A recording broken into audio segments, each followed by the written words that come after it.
Shalom and welcome back to Israel with Aline. Today we are at the archaeological excavations of Lachish, one of the most important cities in the Bible, and we are going to explore the pagan temples of this city. An altar for sun worship, the pagan temple of Baal, and even a temple that is mentioned in the Bible. And to join us on this archaeological adventure, we have here the archaeologist Rodrigo Silva. Shalom. Shalom, Aline, shalom. Welcome to all Israel with Aline channel followers. It's great to have you at the archaeological site in your country where we're working. So, Rodrigo Silva, he is coordinating the excavations of this incredible place together with Garfinkel, and he will show us firsthand what they are finding here right now. Exactly. So, if you are ready, let's go. Start.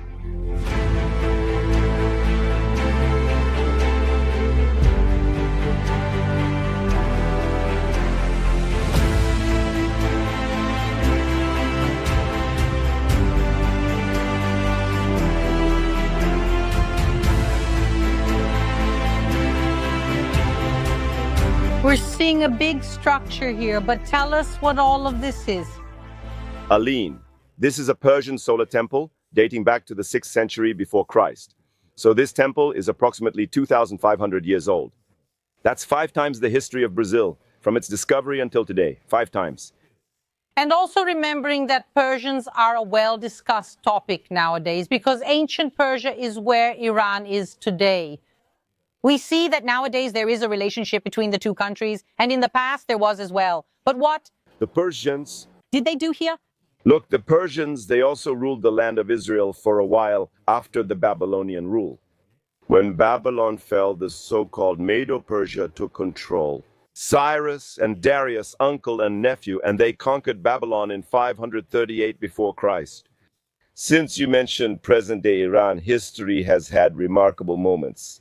The current Persian Iranians, they were friends of Israel. For example, the ones who freed the Jews from Babylonian captivity were the Persians. Artaxerxes, a Persian king during Nehemiah's time, is mentioned in the books of Ezra and Nehemiah in the Bible. Was it during the time of Artaxerxes that a decree was issued by the Persians saying that the Hebrews or Jews should return to their land and helping to rebuild the city of Jerusalem and the temple that Nebuchadnezzar had destroyed? It is also a cylinder seal, actually. It's a seal, it's a cylindrical clay document from Cyrus saying that he restored peace and religious and political freedom of those whom the Babylonians had imprisoned, including the Jews. So, you see that history is made up of ups and downs. That neighbor who is my enemy today was my friend yesterday, just so you have that idea. And here was the time when the Persians were in Lachish or Lachish. When we say Lachish or Lachish, it's the same city, okay? Lachish is the Hebrew name Lachish in Portuguese. They built a solar temple here. And it's interesting, I think Muto can even show us that the sun is rising right over there. Look, you will see it from home, and why are we showing it? Look, what a beautiful sunrise. And our work started a few hours ago here, because we start at dawn, 5 a.m., but we waited for the sun to rise to show you this wonderful view. The solar temple, Aline, its entrance was facing the sun, because when the sun rose, it shone inside the temple and they made sacrifices to the god, sun, the Persians. The Persians were prominent sun worshippers. There were many religious movements like Mithraism, which worshipped the sun, and it came from Persian culture. And actually, one of the things the Bible says is that you shouldn't worship the sun, the stars, or the moon.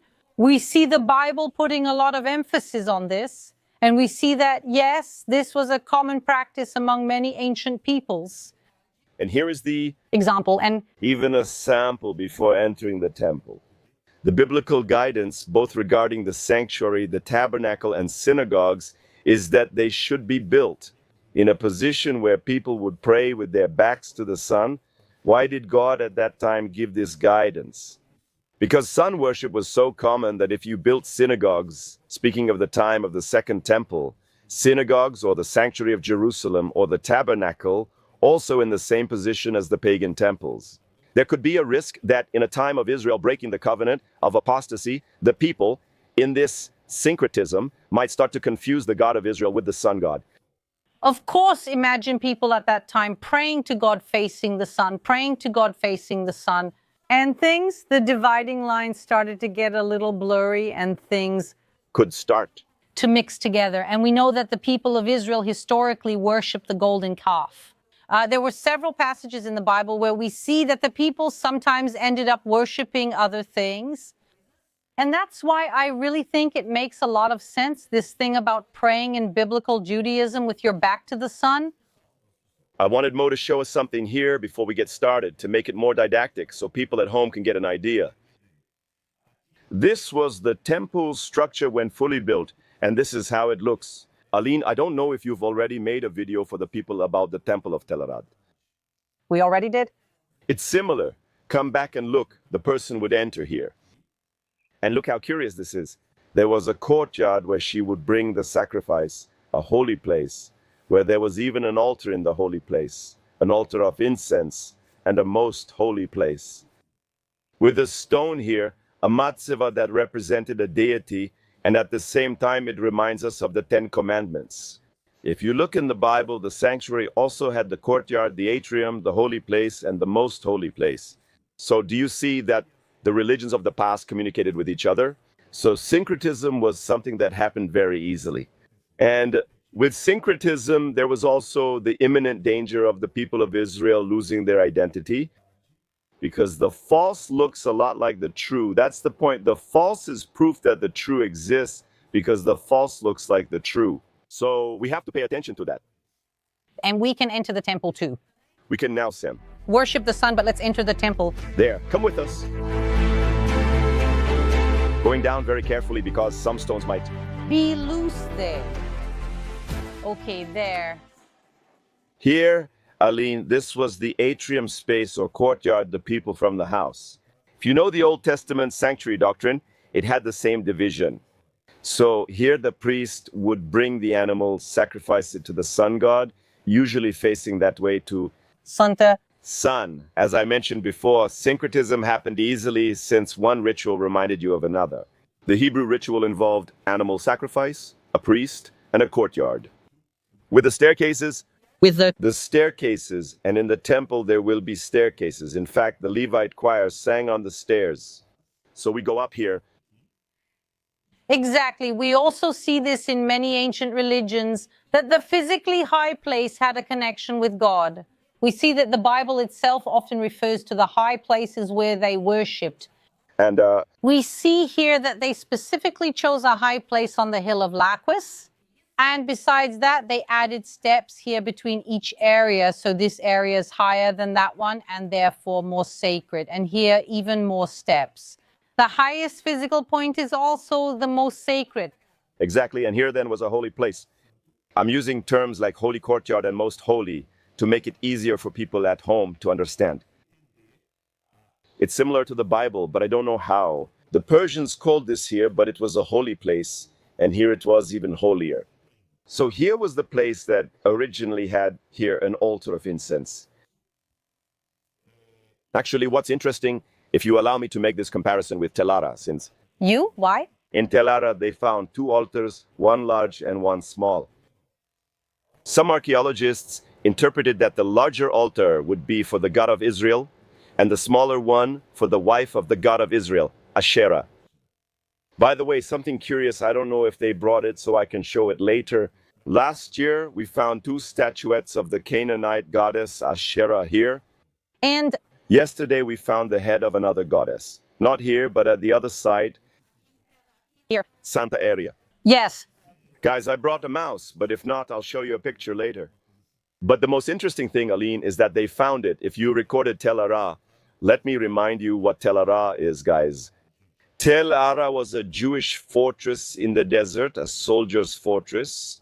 And there, in that soldier's fortress, far from Jerusalem, maybe an officer, someone decided to build a sanctuary for the soldiers to worship, which mixed Judaism with paganism. That's not it. Exactly. And Did you mention the substance that was on the altar? yes, I did mention that it's one of the big controversies in archaeology in recent years. And in the comments on the video as well, it's a battlefield, we could say. Why? On the altar that was found at Tel Arad, an analysis was done of the residues that were burned on the incense altar. And part of the incense was made from cannabis compounds, which Is cannabis, substance, a narcotic, exactly what even today it's used illegally in many places and legally in some. But the real question is, why was this used? If there was a hallucinogenic effect, what amount was used and was it sufficient? That's a big question, but I have one for you. Just say that, folks. We don't know if this type of substance was also found here and the altar was taken away. Exactly, that's my question. What do you mean? In Tel Arad, both incense altars and the matzevot were found, two stones that perhaps represented two deities. My question is, where are the incense altar and the stone you mentioned? They're not here. I don't have that information. They're probably in the Beit Shemesh warehouse, which is a huge warehouse here in Israel, really, really big. I think it's about the size of Museu de Arte de São Paulo in São Paulo. I don't know if you've ever been there. It's a cool place to visit. I Have a plan that I want to do a special video there someday. was amazed when I went there. Ava Katz, director of the Israel Activities Department, took me once. Yeah, I'll even tell everyone at home something sad. Because at the time, Israel had allowed me to put together an entire archaeological collection with pieces borrowed from here to Brazil. They could be loaned for 10 years, then I could renew it for another 10 years, and I would stay in Brazil. But Brazilian laws didn't allow the pieces to stay for more than 6 months, so I couldn't take them. I only took those that are permanent. But when I went in there, she said, you can choose whatever you want here. Because, you know, there are thousands and thousands of ceramics. People may wonder why this isn't in the museum. I'll let you answer that. If there are so many ceramics in Beit Shemesh, why aren't they in the museum? Precisely because we have thousands and thousands of ceramics. It's hard to explain to people the amount of archaeology there is in Israel. Excavations happen yearly and new discoveries are made each time. Thousands and thousands of objects. Even more than Israel can sometimes manage, and because of that, that's one reason excavations have stopped in Israel. Because we can walk here in Lachish and say, look at the amount of land that remains unexcavated. Why not excavate? There are several reasons. One is excavating is expensive and requires many volunteers. All discoveries will be preserved as promised, because underground the earth preserved it for over 2,000 years. No. The moment we open this and expose it, we need to do active conservation work. Just Explaining that excavations are not done in a generalized way, but rather like this one here. There are several archaeological sites being excavated, but they are controlled by the Department of Antiquities, for example. Many people believe this, so I'm glad you brought it up to clear the myth about Indiana Jones movies. That I just put a pickaxe and a shovel in a backpack, get on a plane, come to Tel Aviv, and start digging. I found a vase, I found this here, and take it home. It's not like that, it's a controlled situation. For example, we are in contact with the Department of Antiquities to do ceramic dating, found here. We partner with the Hebrew University because I must produce academically. But we have a whole legal process to take this to Brazil. So just so you have an idea, there are 2 projects that we do. Aline, one of them is the science communication work that I do on my channel. You do it on yours where? We explain these topics simply so non-experts can understand. Science communication. And there's a second parallel job, which is Rodrigo, archaeologist, where I have to write a scientific article and publish it in a peer-reviewed academic journal. So it's serious work. A lot of people think it's kind of an adventure thing. All of this here is very controlled in governmental and academic terms.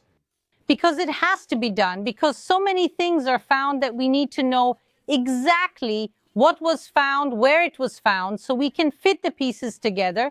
Because in reality, what is archaeology? Archaeology is the history of Israel and also the history of the whole world. And it's a puzzle with millions of pieces, and we don't always know exactly what picture we're supposed to form With millions of pieces missing. So sometimes what you find here are excavations from 30 years ago, then excavations continue tomorrow, and more is found. Sometimes parts of the same statuette are found. You found the head of a goddess now, but who knows if the body will turn up in weeks, months, or years. And maybe on the body there will be an inscription, and that's how this puzzle is put together. That's why everything has to be very well catalogued. And we're talking about huge quantities as well. And maybe that's something you can show us later. There is so much pottery that is found, literally buckets and buckets, boxes of pottery. You can't take all of that to the storage rooms, otherwise you would fill up silo. Just pottery here in Israel, and that's why a good part of the pottery, the majority of the pottery, is found in the excavations. It's reburied. It is. Reburied, exactly, it's found. All the ceramic pieces are analyzed to see if they have inscriptions, markings, or anything that differentiates them. Once dating is complete and the ceramics age and period, most are reburied. Exactly. And Then imagine someone from outside coming here and seeing you burying them again. I secretly keep 3,000-year-old pottery for them. Is that okay? When we arrived, when I was coming up here with Aline, some of my students were already coming up with buckets. By the way, that's good to mention, Aline. We're breaking a paradigm, and as a Brazilian and Israeli, you'll understand this deeply, even emotionally. Brazil is well known as the country of soccer, carnival, samba, and beaches. But Brazil is not very well known for its academic side. And we are breaking a paradigm because, for the first time in Israel, we are bringing a team of Brazilians. Not the first time, we've been excavating here for 3 years. But in the past 3 years, this is the first time a team of Brazilians has come. Universidade de São Paulo has already sent some to excavate at Teldor and other sites. Universidade de São Paulo is a large university, but after Universidade de São Paulo, NASP is bringing a 30-person Brazilian team to excavate. All right, so this is very important. We're now showing the contribution, and people from Israel Antiquities are taking Brazil seriously. That's cool, just so you know. Just Let me say, what we know is the love that Brazilians have. Many, many Brazilians have so much love for Israel, for its land, for its history, for its biblical history. And now this is also being reflected in concrete actions. In the sense of Brazilians being here with their own hands, digging and rediscovering history, biblical history, side by side with Israelis, with Koreans also Koreans are also a people who love the Bible so much. We are really here participating in history being written and rediscovered at the same time. And for the past 3 years, Brazilians have been 80 to 90% of excavators. Here in Lachish. Before we go in, I want to mention a paradox. At the same time, Aline mentioned, it's correct to say there are so many pieces, there's not enough space to store them all. These thousands and thousands of pieces represent just a fragment of what the ancients produced. In other words, the archaeologist works with fragments of history. The idea you gave about the puzzle is like a 10,000-piece puzzle of which 9,000 have disappeared. So we find thousands that make up just 10%. Now, here in the inner part, which we're calling the Holy of Holies, the matzeva would be placed. I think it's actually good to explain. A lot of people might not know what that is, what these standing stones are, what their meaning is in Hebrew. So in Hebrew, we call it matzeva. An upright stone, sometimes described in the Bible as a stone set up as a pillar. A tradition that comes from the time of the patriarchs and is used both by the people of Israel and by other peoples who would set up stones. And they represented God or the connection with God. One of the most famous stories related to matzeva is actually Jacob's dream. When he lies down, he sleeps on a stone. He has his vision in Bethel. After he has this vision, he takes and sets up the same stone he slept on. He sets it upright, fixed in the ground, and anoints it, clearly showing how this stone represented the dream, his connection with God. And that's exactly what a matzeva is. So we see that this existed back then, and we found these standing stones in many places. The thing is, in pagan places, for example, in Gaza, you find many, many, many stones. They find 12 representing many gods, or probably the 12 tribes, Israel. It could also be exactly that. And in Gaza, they found, along with these worship stones, small pits with baby bones. So is the first evidence that maybe they performed human sacrifice there?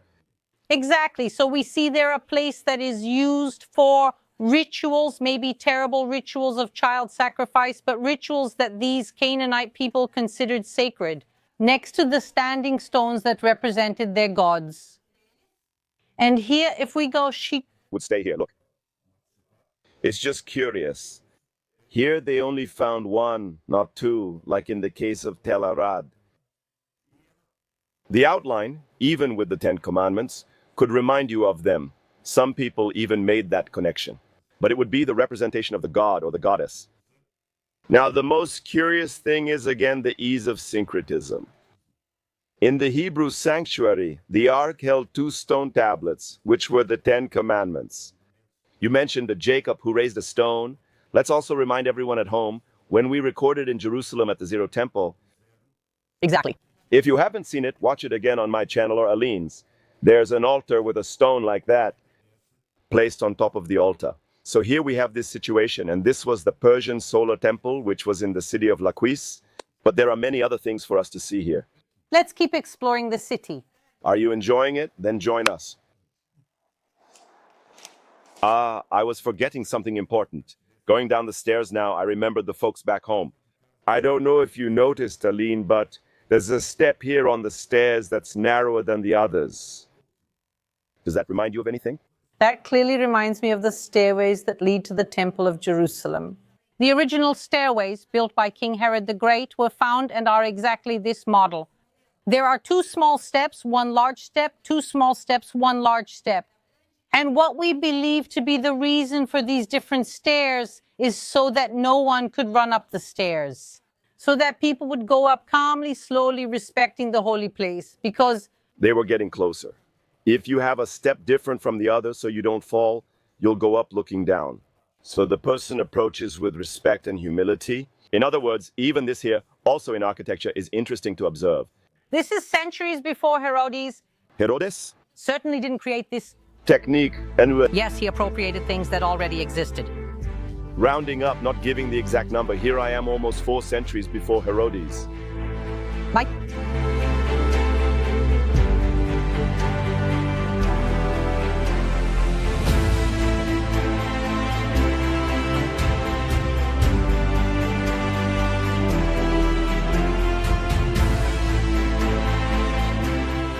Rodrigo, you said you were going to bring us to a temple of Baal, but I know this place, everything we're seeing back here.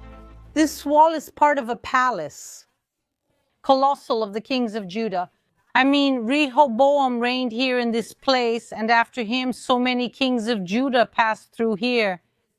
And my question is, what is a palace of the kings of Judah, who are supposed to worship one God, doing here with a connection to Baal, a pagan god? What is the connection between the 2 places? Aline, you are absolutely right, and your question makes perfect sense. We will even see a very sad moment when there was an apostasy, a breaking of the covenant by the Jewish people who lived here, because they worshipped a pagan god while they were here.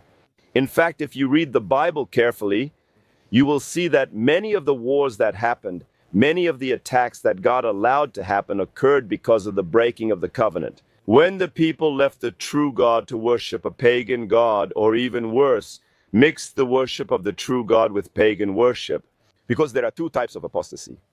The one where you abandon the true God and go after the false one, and the one where you think you can worship both. Masters. It's even more complicated when you start inserting paganism into the faith. We know that this also happened in the very temple of Jerusalem, that there was idolatry inside the temple of Israel. So we see that it's the worst type. For sure. We can also reflect about that guy who leaves his family to be with someone else, or the one who wants to keep 2 families at the same time. He keeps lying too. Our spirituality as well. You have to ask yourself, are you trying to serve 2 masters? To answer your question, I just wanted to provoke some reflection. This really was the place of several kings of Judah, and not just Rehoboam. The kings from Rehoboam onward came to this place up until Zedekiah. Everyone was here. I'll ask someone else to show it. You likely showed this in your last program. Over there, we have several chairs that were placed. I mean, of course, this is just one. A modern artistic plan where we place the chairs representing the kings of Judah who passed through here. And you notice that the chairs have the backrest part? The backrest. The higher or lower backrest means the length of each one's reign. Tragically, Manasseh, one of the most terrible kings of Judah, reigned the longest. He was deeply involved in paganism. We know that Manasseh even sacrificed some of his own children to pagan gods, especially to Moloch. So we see that when we talk about the problem of idolatry, it's not just simple people, those without knowledge who can stray away. I mean, we see the kings themselves who had access to everything and everyone and to all the ancient knowledge as well. Sometimes they strayed. But now, if we are here in the palace of the kings of Judah, how can there be a temple inside here? In this case, since we've already visited the solar temple and people have followed along, which was from the Persian period, it's not necessarily a syncretism, although it's very similar to that question. Or under the academy, we're now going to see the second temple of Baal, which actually is not a syncretism. Why? This whole wall here would be a platform, and above it, the fortress or the king's palace would be built when he came here. But this palace was built after an ancient temple of Baal was destroyed. In other words, that the Hebrews conquered the city of Lachish in the time of Joshua. There was a pagan temple here, so there were Canaanites living in this place, and this pagan temple existed. It was destroyed, and in its place they built what would later become the government palace. So let's see what's left, which is very little, but it's interesting to get to know the place and the view from this temple of Baal. And why did we come to the conclusion that it would be a temple of Baal? So let's go up. Let's go up. You saw we're going. Because again, worship was often done in high places. And here, once again, to reach the high place of worship, Abba, we're going up once again. Exactly, let's go. Let's go. You remembered the line well, which is the highest part of the city. So, do you really have a platform up here? As I mentioned, it once had a Canaanite period pagan temple, and then the Hebrews built a palace here.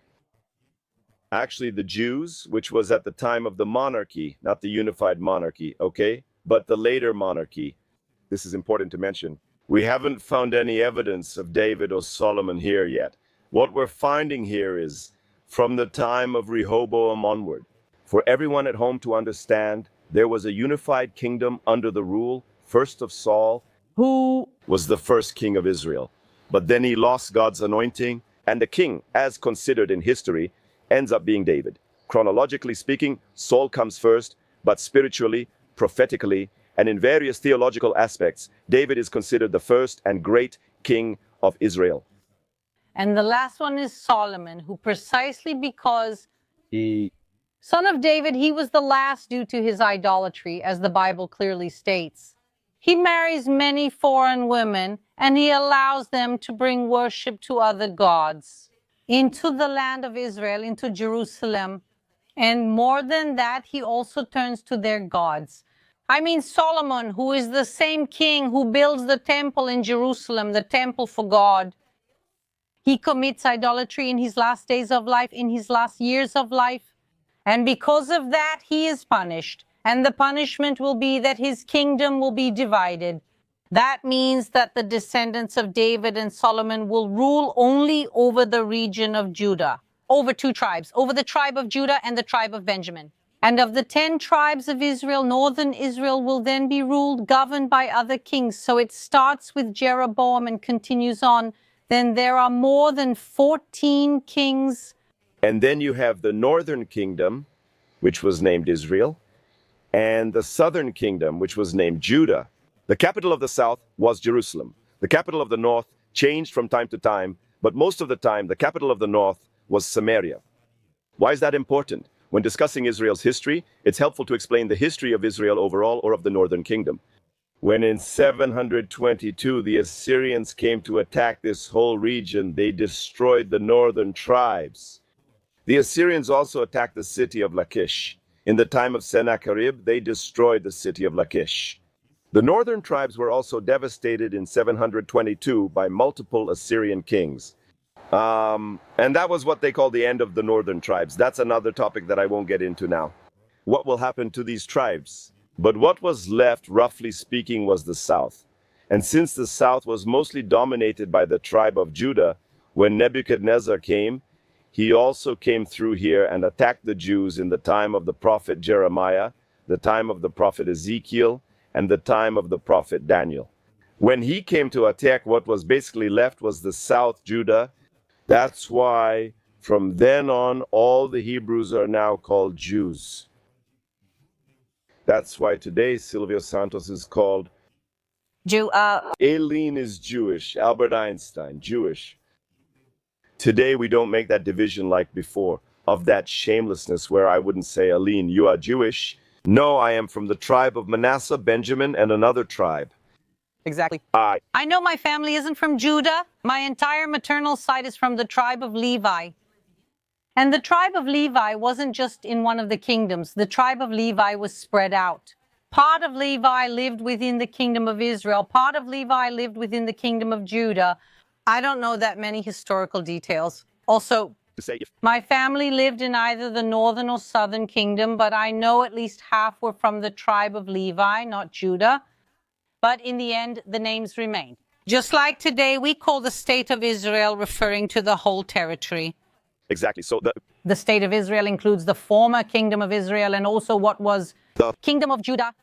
So it's interesting how the naming changes over time, over the centuries.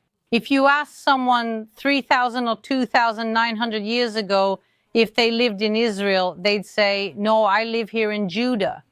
I live in Judah, and If you ask residents here, do you live in Judah? They'll say no. I live in the mountains of Judea, but I live within the state of Israel. So we can see how names mean different things.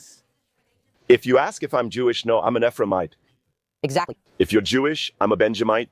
What was left, more or less, was a part of the tribe of Benjamin, some from the tribe of Manasseh and the tribe of Judah, and some Levites because they were mixed. But roughly speaking, since most were from Judah, from then on, everyone was indiscriminately called Jews. Just so you know, a difference in 10 seconds. Today, someone from Israel is called Israeli, but in biblical times, that name didn't exist. They were called Israelites. So it's Israelite, Israeli, Jew, Ephraimite, Danite, just so you understand the use of these names throughout time. No, and these names are used in different ways even today. I learned that when I guided groups of Portuguese people from Portugal here in Israel.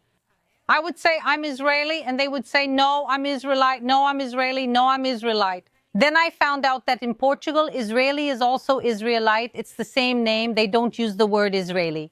So, for example, in Portugal, even today, Israelite is used both for the modern nationality, As well as for the biblical one. So that's interesting how even today there are people who use different names for the same thing in practice. exactly now. Let's go.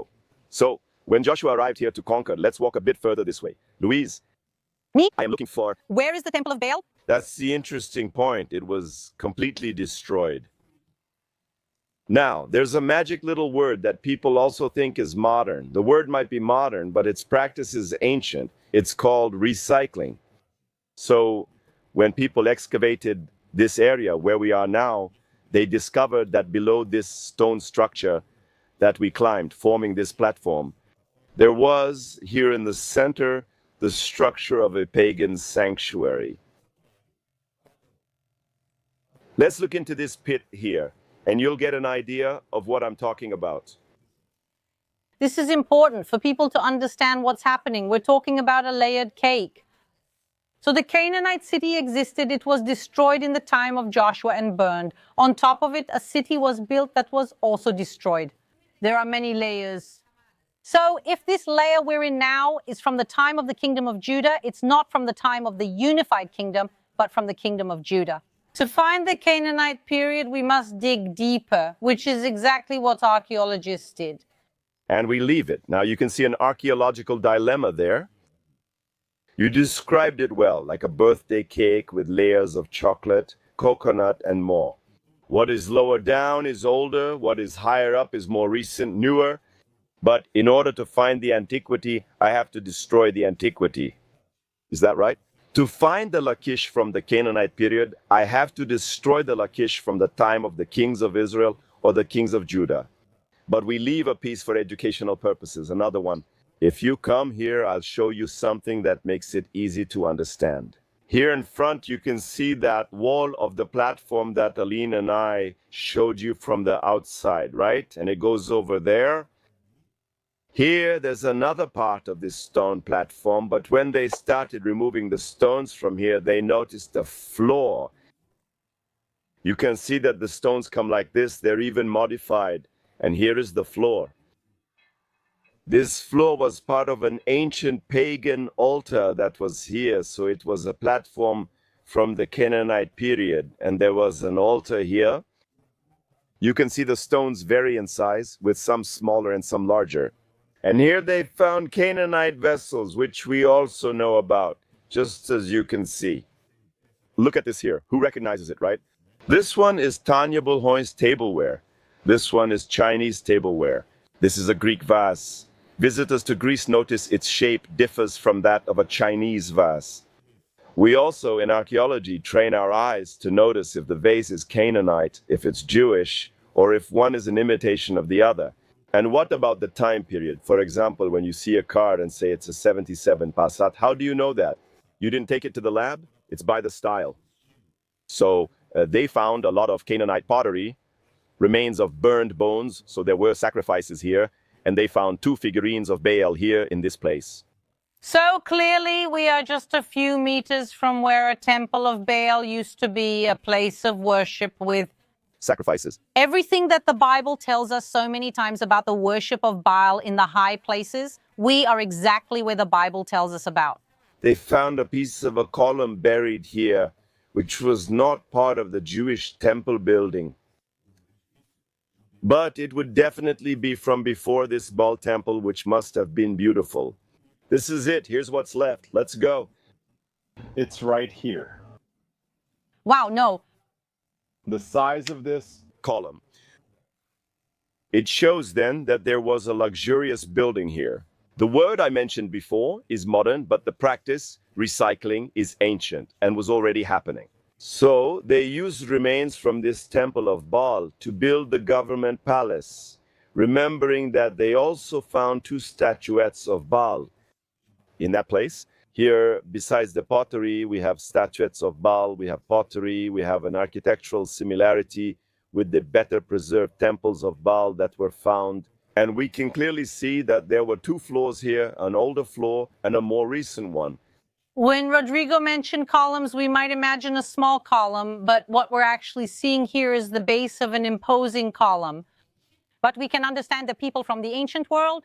Maybe the ideal wouldn't be to take remains from a pagan temple of Baal to build a royal palace, perhaps really for religious reasons. But if we think about it in practice, each of these columns to be carved is a very, very big job. Why would you need to go to a faraway place now, bring a heavy stone like this carved from scratch, if you already have a ruined building here with stones that can be reused? So they took what they found and reused it. And sometimes maybe they ignored the fact that it was a pagan temple that shouldn't be used, but they still used it for convenience. Exactly now. We've already seen a solar temple from the period. We've already seen the pagan temple of Baal, both pagan, the one of Baal, which was actually already here, was destroyed and rebuilt.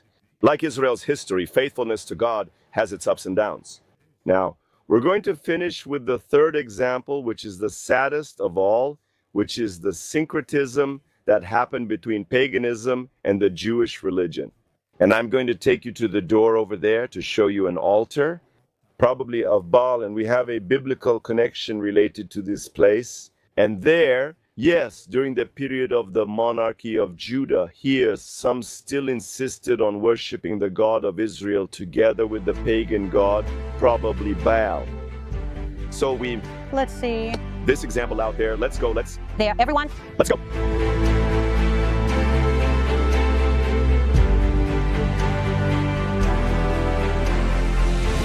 We can already see the gate complex right next to us. And something is catching my attention, this standing stone back here, which looks like a very classic matzeva.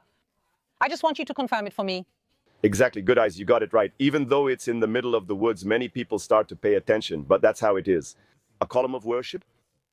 Exactly. I mean, this gate that we're arriving at, it's from the time when Lachish was a city that belonged to the kingdom of Judah, and in theory, the temple of Baal had already been destroyed.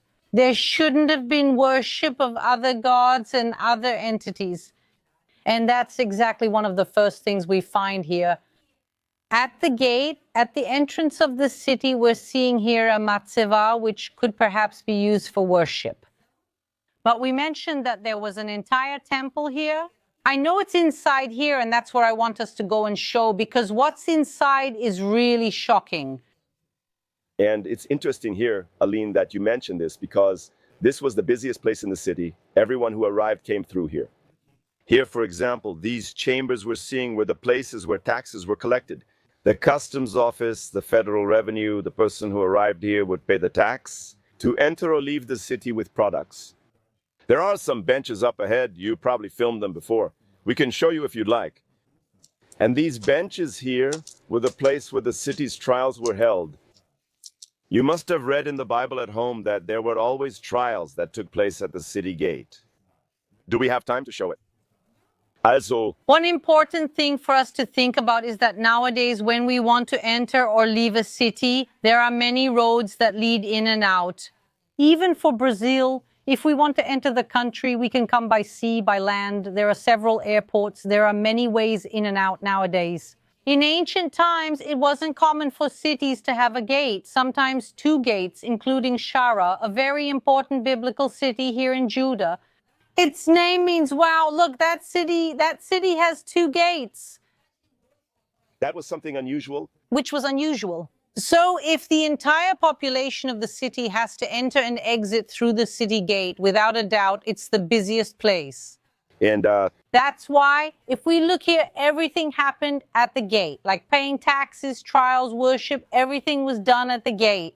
And only one of them, so really don't imagine this place as empty and peaceful as it is today. Yes, people coming and going, movement, cargo, people, animals, everything and everyone pass through here. It was also about security, as it was a fortress. Cities like Jerusalem had multiple gates since it was the capital. But usually these fortresses, even for defensive reasons, had only one gate, which made it easier to protect the cities. Can I talk about the trial now? Of course, look. Look, there's a bench here. I don't know if Mocho can get it there. I'll sit here and Aline will sit there too. You. See, I'm here. Under. Judgment. Aline is sitting in the middle. You can see that Aline is in the middle. But in the back, there's a higher bench. Aline is in the middle, and below her, there's another one, looks smaller. But look, here people would sit on each level according to their political power in the city. The elders of the people would sit there. We have many stories that happened there at the city gate, for example. Ruth, when Boaz went to negotiate the marriage with Ruth, it says that he called the elders and sat at the city gate. Lot in Sodom, he would sit at the city gate. So it means that Lot achieved a certain status within the city of Sodom, because only the judges, the elders of the people, could sit here and judge the people. And it was also public because since everyone passed through here, any judgment that took place here would be fair because it would be public. Those who are watching, we who are lawyers, know this. For a judgment to be valid, it has to be public. Exactly. The witnesses, when we talk about it, obviously there are witnesses in the trial itself.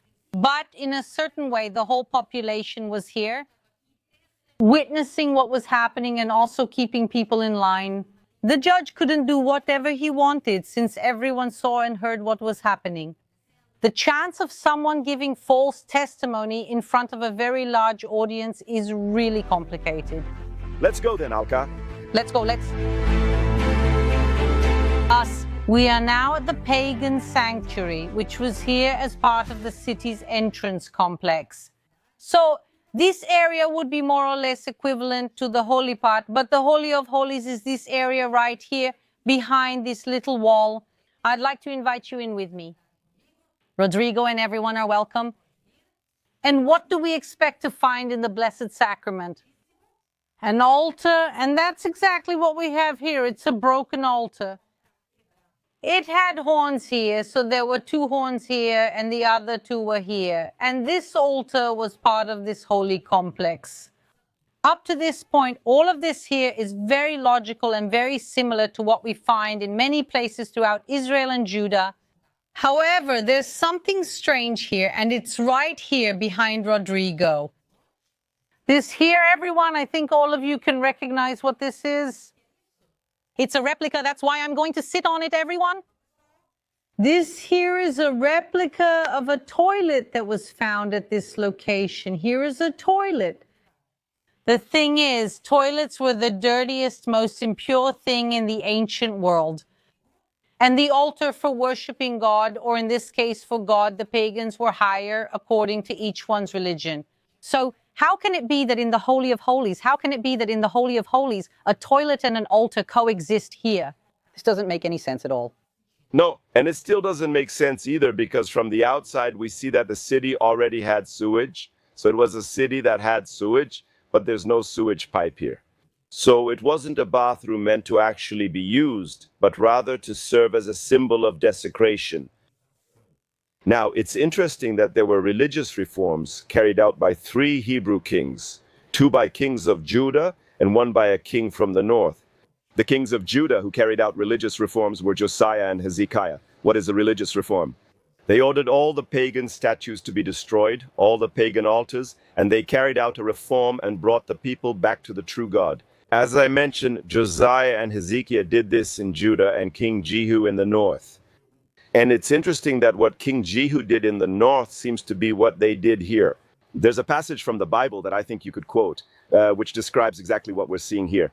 A connection between a toilet or latrine and an altar at the city gate. So let's hear the words according to the book of Kings. Thus they destroyed the sacred pillar of Baal and demolished his temple, and to this day the place has been used as a latrine. Exactly what these reformer kings wanted to do was to bring the people back to the worship of the one true God. Throughout biblical history, there are forces pulling one way and pulling the other. Ahab Menasses. Toward the worship of pagan gods, we see Jehu trying to bring the people back. And this is something constant, going from one side to the other.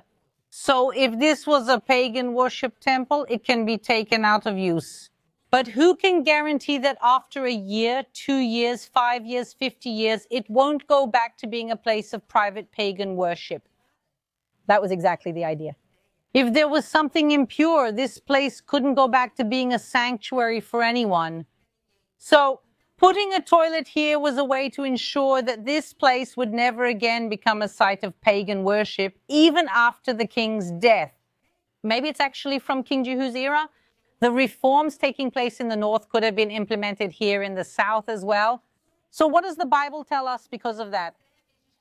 Really, finding here in the archaeological excavations, things discovered in recent days, in the last few weeks by you, and also things found in older excavations. But it really is amazing to see something exactly as the Bible describes to us. An altar and a pagan sanctuary being taken out of use, and a latrine being placed so that it can't be used again in the future. And it's an interesting thing to say that it was really a way to desecrate the God. If you remember when Elijah was fighting against the prophets of Baal on Mount Carmel, Muhakar, at a certain point in the speech, he said the following: "Shout louder, speaking to the priests of Baal. Maybe your God," in some Portuguese translations, it says, "maybe your God is sleeping or traveling." But in Hebrew it says, maybe he's in the bathroom, taking care of his physiological needs. In other words, maybe he's in the latrine. Notice that what we see here physically is the materialization of something Elijah says in his speech against the god Baal. We don't find any inscription of Baal here, nor any statue of Baal like what was found up there. But as a possibility, there could have been an altar to Baal here. Truly a pagan sanctuary, and a good chance it was dedicated to Baal.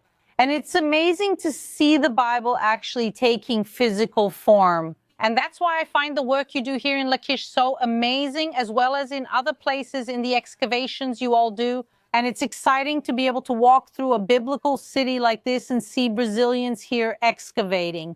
As a Brazilian, I'm proud to see us actively involved in rediscovering history. Great. And you're always welcome. Whenever there are new discoveries, new things from antiquity, we will always show them to you here. I hope you enjoyed our archaeological adventure today, getting to know a bit about the cities and learning a little about the pagan temples. Here from Lachish, a big hug, and I'll see you next week. Bye.